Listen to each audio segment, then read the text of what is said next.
Incharge రవీంద్రన్న గారికి నా యొక్క ధన్యవాదాలు. అన్నా, మేము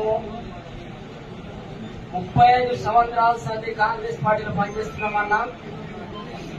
30 సంవత్సరాల సంది చూస్తున్నాం. పోచారం శ్రీనివాస్ రెడ్డిదే ఇక్కడ వ్యతిరేకం. ఎవరికి కాదు, ఎవరికి చెప్పినా పోచారం శ్రీనివాస్ రెడ్డి ఏమన్నా అంటే కొట్టూర్రి వానికి ఏర్పాటు చేయరు. ఇదే రాజకీయం నడిచిందన్న. 35 సంవత్సరాలు సంచూస్తున్నా ఇదే రాజకీయం నడిచింది. మళ్ళా ఏందాకన్నా ఇది పోచారం శ్రీనివాస్ రెడ్డి రాజకీయం. దానికి అంతం చేద్దాం. పోచారం శ్రీనివాస్ రెడ్డి ఇవాళ ప్రజలకు క్షమాపణ చెప్పాలి.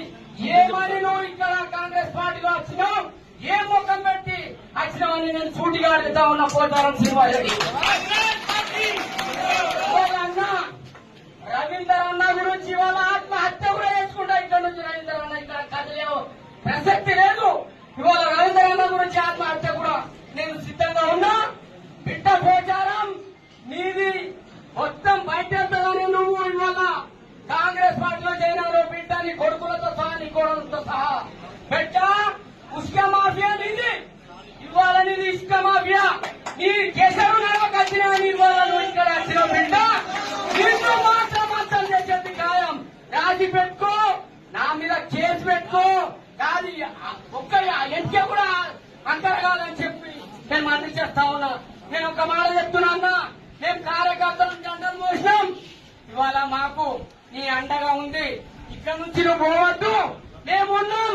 దేనికైనా అర్ధరాత్రికి సిద్ధంగా ఉందామని చెప్పి నేను మనకి చేస్తా ఉన్నా అన్న. ఇవాళ మా కార్యకర్తలకు అన్యాయం చేసి నువ్వు వెళ్ళిపోవద్దన్న దండ పెడుతున్నా. నువ్వు ఇక్కడనే ఉండాలి, మాకు తోడుగా నువ్వే ఉన్నావు. వాళ్ళు చిట్కలు కొడుతున్నా, మేము ఆ చిన్నప్పుడు తోడులు కొడుతున్నారు. నీదేం నడవదు బిడ్డ, నీది ఎట్లా నడుస్తుంది మేము చూస్తాం. నీ పోచారంది ఉస్క మాఫియా, కంకర్ మాఫియా మొత్తం నీదెట్లా నడుస్తుంది మేము చూస్తాం. ఇవాళ చిట్కలు